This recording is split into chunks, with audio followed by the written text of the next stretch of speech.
Hey guys, Dusty here. Today I'm going to give you my top 10 tips on how to taper before a race. So before we get started, a general rule of thumb is the more hours that you're training in a week and the longer your race is, generally the longer you want your taper to be. So 5K could be a week long, same with a 10K, half marathon generally you'll start tapering 2 weeks out, a marathon can be 2 to 3 weeks, and an Ironman can be 3 weeks or even more depending on the athlete. Okay, so my first tip is an obvious one. When we taper, we need to cut our volume. So this will vary athlete to athlete, but let's just say that you're tapering for a half marathon. 2 weeks out from your race, you'll want to cut about 75%, and then the week before your race, you'll want to cut about 50%. So if you're running 100K weeks leading into your half marathon, 2 weeks out, you'll go down to 75K. And then the week after that, the week right before the race, you'll want to cut to about 50K. This isn't a hard and fast rule, but I'm sure all of you know that tapering you need to cut your volume, and going down 75 and then 50% is a good place to start.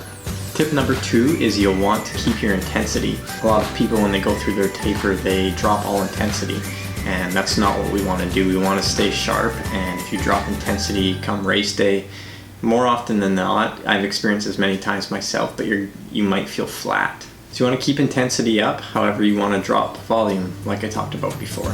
Tip number 3 is you'll want to keep the same routine. So I would recommend that you still have the same frequency of workouts. If Monday is your speed day at the track, go to the track on Monday and do some speed workouts. Just make sure that you're cutting the volume way down. We have routines for a reason, so there's no need to change that in your taper weeks leading into a race. So keep it the same, just cut down on volume.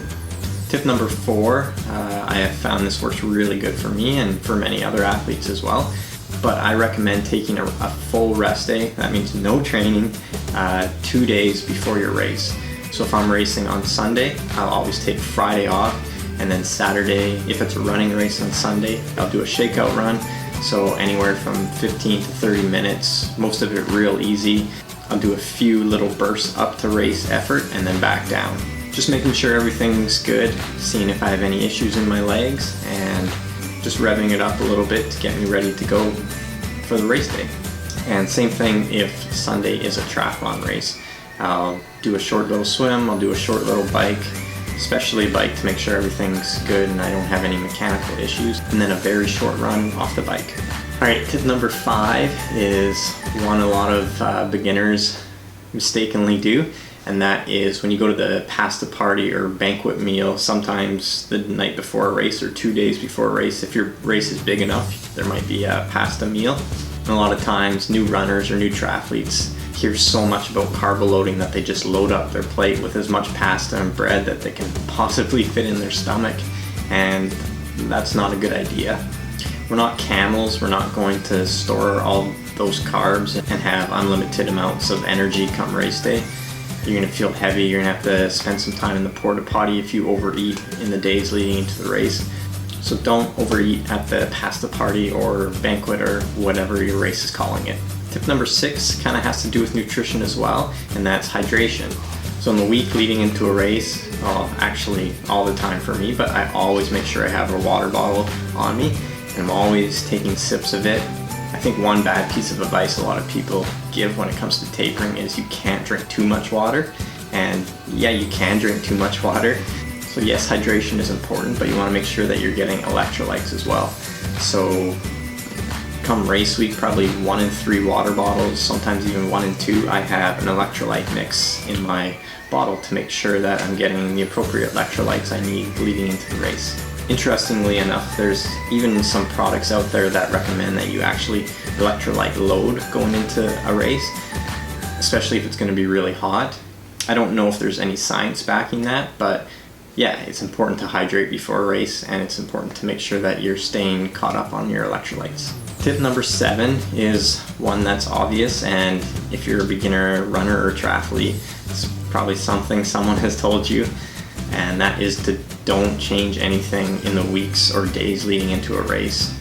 Make sure race day isn't the first time that you're using race wheels if you're doing a triathlon. Make sure it's not your first time trying a new gel on the race course. Make sure, obviously, it's not your first time using a new pair of running shoes. So don't change anything. If there was anything that you wanted to try, make sure you're trying it well in advance of your taper to make sure that it's going to work with you. Our tip number 8 is probably one of the most important ones, and that is sleep. You want to make sleep a priority throughout the taper period. Sleep is where your body is physically rebuilding itself.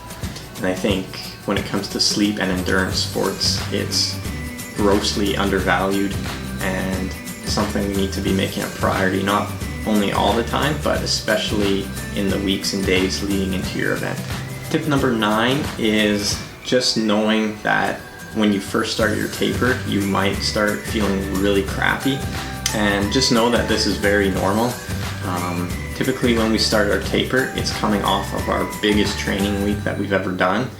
If you're training for a marathon, it's probably the most miles you've ever ran in the weeks leading into your taper. And same thing if you're training for an Ironman, you're probably putting in a huge amount of volume right before you start your taper. So if you're a few days into your taper and you're like, oh no, I feel like crap, just know that might be normal. You've pushed your body in your biggest training week or weeks leading into your taper, and it's totally normal that you're going to be feeling a little bit crappy as your body tapers for the race and repairs and recovers itself. Tip number 10 is to trust your taper. You don't want to be having any taper tantrums and last minute worry training thinking that you're going to cram in a whole bunch of fitness before race day.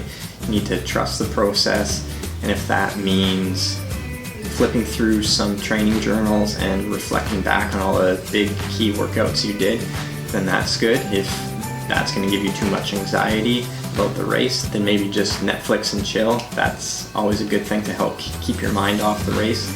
You don't need to be constantly thinking of the race in the days leading into it. It's very normal to get worrisome and have anxiety leading into a race that you didn't do enough, or just do one more track session, then I'll get my goal. So follow these tips next time you have to taper for your big race, and hopefully your body will repair and recover itself enough so that you'll be in peak form come race day and you'll crush it. If you like this video, make sure to give it a thumbs up, and if you haven't yet, make sure to subscribe for more everything running, triathlon, and nutrition related.